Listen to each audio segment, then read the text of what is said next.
ఈరోజు అధికారాన్ని పోగొట్టుకున్నారు. కేవలం వాళ్ళ యొక్క పొగరుబోతుతనంతోనే వాళ్ళ గొయ్యి వాళ్ళు దవ్వుకున్నారు.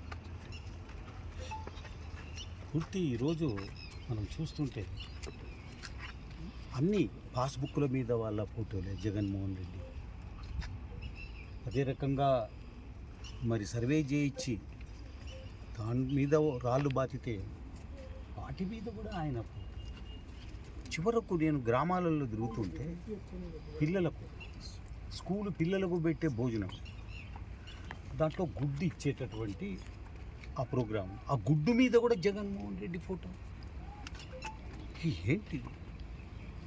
అందుకే ఆయనను ఈ రకంగా ఓడించారు.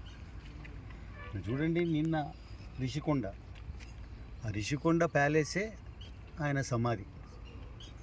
ఈరోజు అక్కడ ఏదో వింటుంటాం మనం, తాజ్మహల్ కట్టారు, ఎవరో నూర్జహాన్ చనిపోతే షాజహాన్ కట్టించాడు ఆమె మీద ప్రేమతో అని చెప్పి.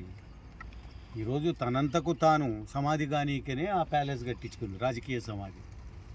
ఏది మన రిషికొండ. చిచి, అందరూ ప్రజలంతా చీకొడుతూ ఉన్నారు.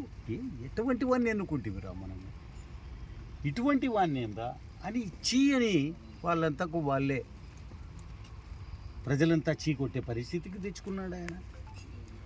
ఆయన ఏదో నేను మళ్ళీ తిరుగుతా అంటున్నాడు. నువ్వు తిరుగుతే ఆ రోజు నీకు కోడి కత్తి అని ఒకటి పెట్టివి, మళ్ళీ ఏదో గురకరాయితో కొట్టించుకొని మ్యాచ్ ఫిక్సింగ్ పెట్టుకుంటుంది. ఈసారి గురకరాలు కాదు, నీ మీద పడేది చెప్పులు, బూట్లు. అదే రకంగా మరి ఏం రాళ్ళు పడతాయో తెలియదు.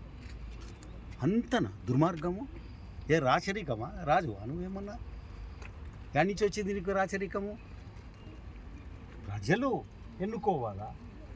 ఆయన అంత ప్యాలెస్ కట్టా అంటే అది ఏదో ఇంకా మొత్తము అనౌన్స్ చేసేటట్టుగా ఉన్నాడు ఆయన. ఒకటేసారి నేనే రాజును, ఎవడు లేడు, ఎలక్షన్లు లేవి, లేకపోతే ఎందుకు కట్టిస్తారా? ఎట్లా దుర్మార్గమైన చర్యలు ఈరోజు పతనానికి మరి అవి ఈరోజు ఆయన పతనం ఆయన్నే తెచ్చిపెట్టుకున్నారు. Yes, purchased problems.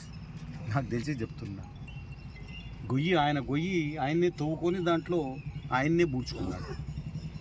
ఓకే, అదంతా జగన్మోహన్ రెడ్డి గారి వ్యవహారం.